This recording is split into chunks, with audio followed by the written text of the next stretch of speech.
Salamat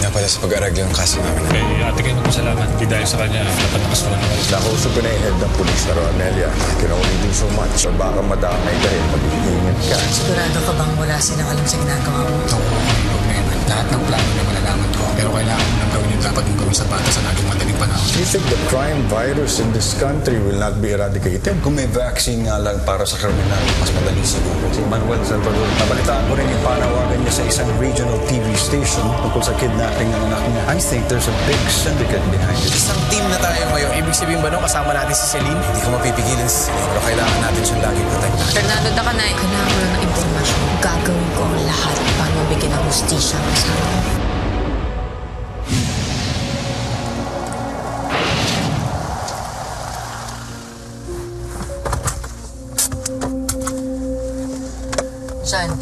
Diyan na nagtatrabaho si Sonia bilang yaya, sabi ng asawa niya. May iba pa ba siyang alam? Yun lang sinabi niya sa akin eh. Nararamdaman ko natatakot siya, pero tinuro pa rin niya tayo dito. Ang ibig sabihin, gusto niyang mahuli natin ang pumatay sa asawa niya. Maaaring parte rin siya ng sindikato, Sam. Alam ba ni Celine na nandito ka? Akala ko ba okay na kayo? Sam, kapag sinabi ko kay Celine, magpupumilit sumama yun. Kailangan muna natin masiguro kung anong meron sa lugar na to.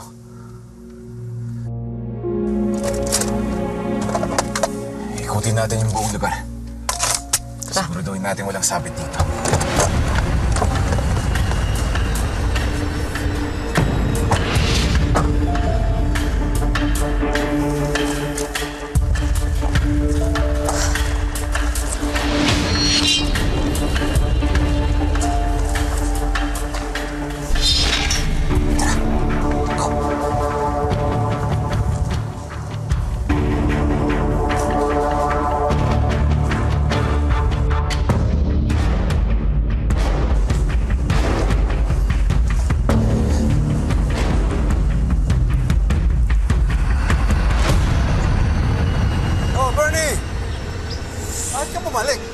Pinaiwanan ka, ano?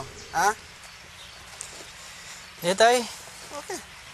Nasisanti ako sa trabaho. Eh, bakit? Nalaman nila kasi yung nangyari kagabi. Sabi ng manager, di daw nakakaganda sa image nila. Di nga ako nakapagpaliwanag, di ako pinakinggan. Tay, mali nga eh. Di ako binigyan ng chance para magpaliwanag.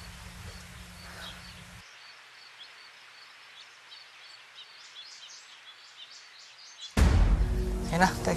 Pasok na ako. Bernie.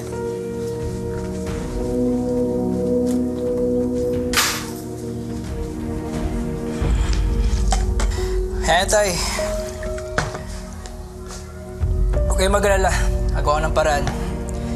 Hanap ako ng trabaho. Yung jeep, babawihin natin yan. Hindi naman ito tungkol doon. Sana lang hindi ka nakipag-away. Sana hindi mo pinatulan yung lasing. Tingnan mo tuloy. Lumala ang sitwasyon. Mali ka doon, Bernie. Mali ako. Mali ako. Pag si Kuya, okay na okay kayo, tay. Baka tay, sumama ka pa makipagsapangan sa mga nang iinsulto. Tay, pinagtanggol ko na yung pamilya natin. Oo. Dapat hindi ka nagpapadihado. Dapat manindigan ka. Pero piliin mo ang pinaglalaban mo. May panahon at paraan para dito. Sa sitwasyon natin ngayon, sa tingin mo, tama yung ginawa mo? Kahit na yung ininsulto ka, ininsulto ang pamilya natin? Ha?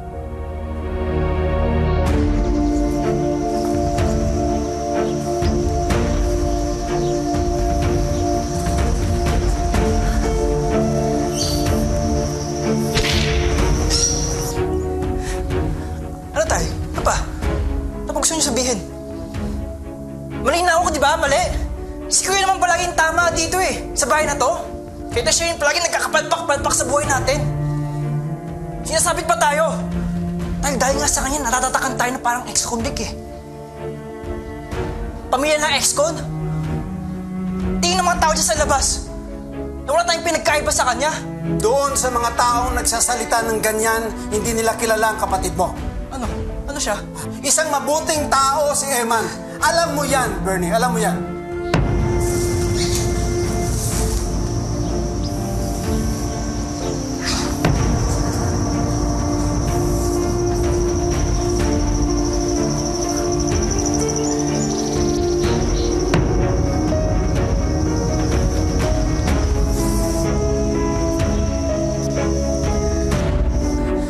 Siya na yung pinakamabait na anak. Ako yung pinakawalang kwenta. Pinakapabigat. Iinang katatak sa akin.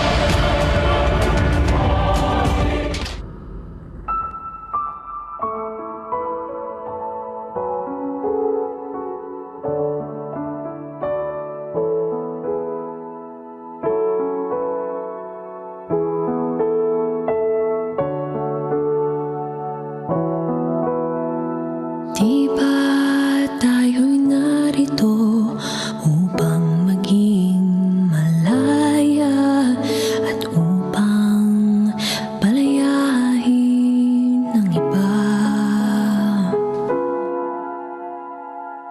Ako'y walang hinihiling, ika'y tila ganun din. Sadya'y palayain ang isa't isa. Ang pag-ibig natin ay walang hanggang paalam. Baliktad ka, anak! Baliktad yan! Wow, sa Muay Thai tournament. Itong medal ko. Wow! Hiya! Fighter Chai! Kasya lang kita. Daddy, nandito! Daddy! Anak!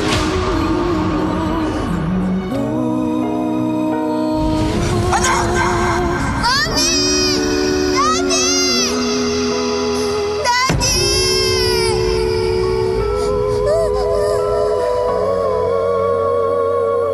Ang pag-ibig natin ay walang hanggang paalam. At habang magkalayo, babalik pa rin ang puso. Kahit na magkahiwalay, tayo'y magkasama sa magkabilang dulo ng mundo.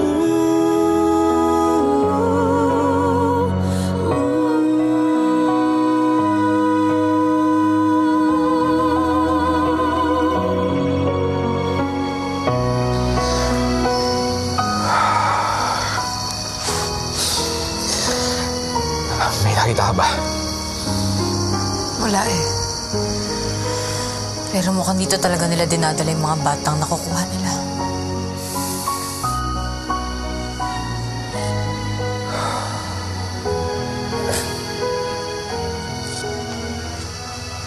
Ayos ka lang.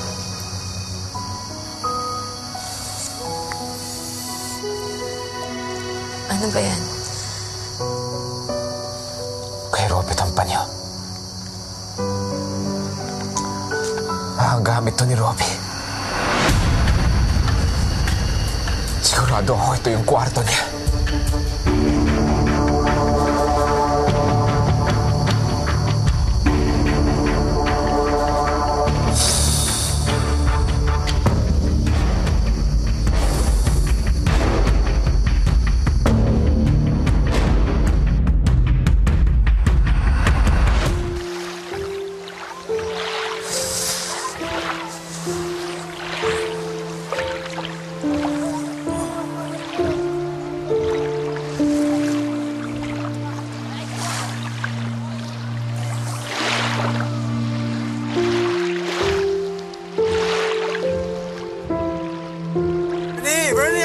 Tignan mo itong kapatid mo. Tignan mo ang kapatid mo, ang tikas, oh. Oh? Tikas, ano? Bossing! Kita mo ba to? Anak ko yan. Artistahin, ha? Ay, talaga po. May anak po pala kayong pulis. Hindi pulis ang anak ko. Superhero! Kaya, Bernie, ikaw. Tatay. Ha? Tularan mo yung kapatid mo, ha? Galingan mo yung pag-aaral mo ng nursing mo. Para naman hindi masayang yung pagpapaaral sa'yo ng kapatid mo. Siya nga pala. Kita ko yung mga grades mo. Ay, Bernie! Ha? Sige, tapusin mo na yan. Para makasingil ka na. Tingnan mo to, ha? Sorry, tay. Exam ko na kasi. Bernie, Tay. Kailangan mong tumigil muna sa pag-aaral. Kailangan natin ng pera eh. Kumpiyansa sa kuya mo. Pwede bang piyansahan yung kaso niya? Ginagawa ng paraan ng abogado ng kuya Eman mo. Pero malaki-laki rin yung hinihingi ng abogado eh. Kailangan lang natin magtiis para sa kuya mo, ha? Oo, tay. Pero tay, sayang naman, oh. Mag-third year na ako. Oo nga eh. Pero tumutulong din ang kuya mo sa akin sa pagpapaaral sa'yo. Eh, ngayon naman, kailangan ng kuya mong tulong natin. Tay, kasalanan ko bang sumabit si kuya?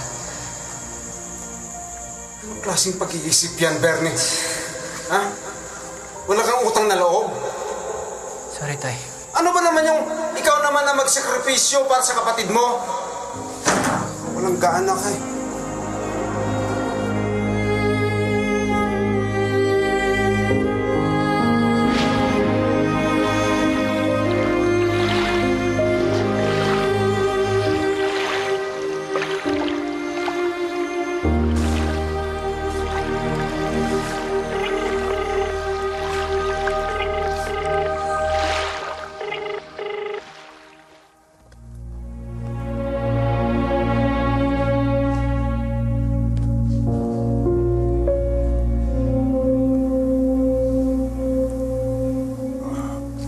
Sir, Okay na ako. sandali lang po. Tatawagin ko lang po si Drew. I... Ay, sir, Where are wait my lang. clothes? No, hindi pa po kayo pwede umalis. And who are you to tell me what to do? Hindi mo ba kilala kung sino ako? I own this hospital. No, Arnold. I'm still alive. I still own this hospital. Good afternoon po, Doc Hernandez.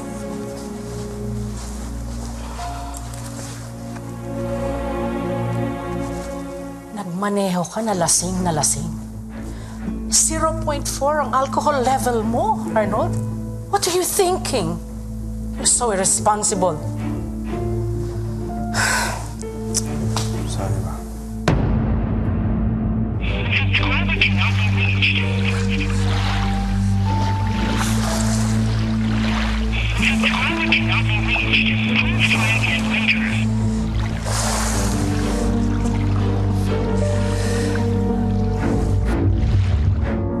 What are you thinking? Nagre-rebelde ka? Dahil masama ang loob mo sa akin. Sa ate mo, sa kuya mo. Is that it? You have to understand me, ma. I have always been understanding when it comes to you, Arnold. Pag nagtatalo kayo ng ate mo, pag meron kayong mga issue, hindi ba ikaw lagi ang aking iniintindi? And you have to realize that your ate is just so concerned about you. So is your kuya. Lahat kami. So what are you talking about na we're driving you away? At ano naman itong iniisip mo na meron kaming inililihim sa'yo? Wala nga ba, ma?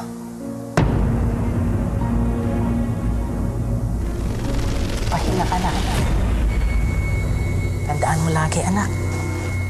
We all love you very much. Rest.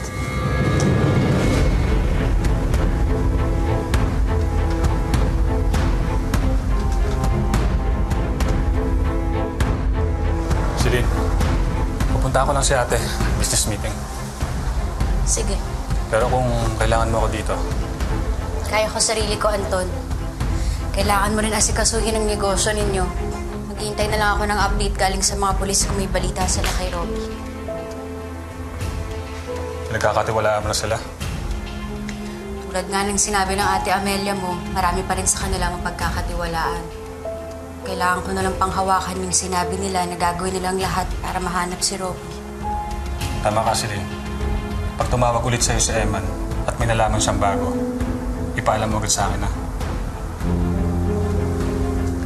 Sige. Ingat ka.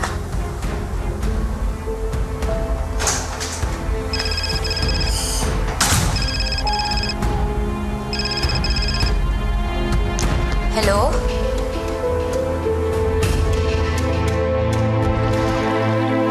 Kinakausap ko na yung mga tao sa NIA. Pinapaalam ko kung yung bahay yun. Kailangan natin malaman kung saan nililipat si Robbie. Pinagtataka ko lang. Bakit ganun na lang ang interest nila kay Robbie? Napakarami naman bata. Kung simpleng child trafficking ito, bakit gustong-gusto nilang makasakamay nila ang anak ko? Wala naman na si Dexter. Ibig sabihin, hindi na ito tungkol sa paghihiganti. Paano kaya kung may nalaman si Robbie habang hawak siya ng sindikato? Hindi kaya? Brad, ang ibig sabihin nun, nasa mas delikadong lagay si Robbie. Kaya nga kailangan na natin siyang mahanap dahil nauubusan na tayo ng oras. Eman!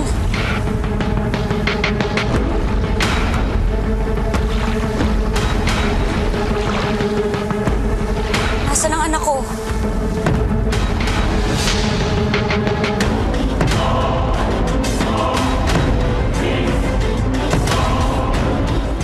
Sabi mo kasi, Brad, isang team na tayo eh. Kasama si Celine sa team natin. Doon muna ako.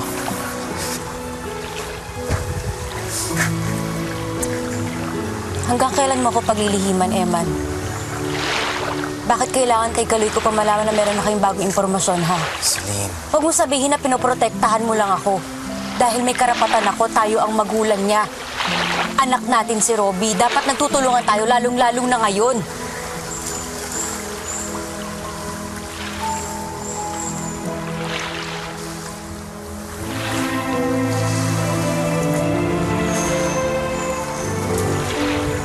Nahanap namin yan sa lugar na pinagtaguan kay Robbie.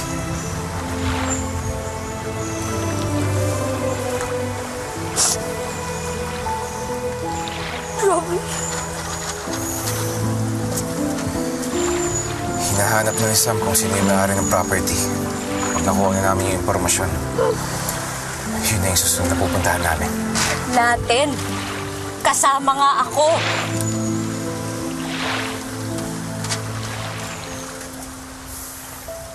Paano kung may masama na talagang nangyari kay Robbie?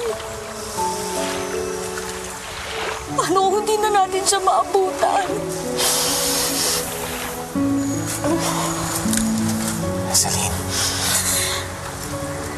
hanggat nandito ako, sisiguraduhin kong walang masamang mangyayari sa anak natin.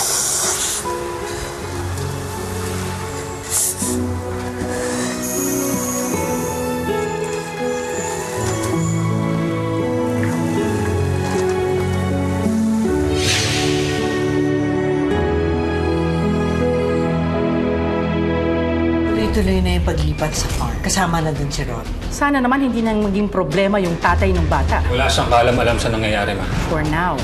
Haronia, Pero bakit siya isusulat ni Robbie? baka nalaman ni Robbie kung saan siya dadalhin. Ang pinagkakatiwalaan May nalaman kami kung saan nila tinatago si Robbie. ang maglalagay sa iyo sa kapahamakan. Pwede naman kasi natin ipaligpit na yun, eh. Simula ngayong Lunes, higpitan ang kapit sa ipinaglalaban. Alam kong hindi ka susuko. Tayong dalawa, hindi tayo susuko para kay Robbie. Hindi pwedeng mawala sa akin si Celine. Walang hanggang paalam.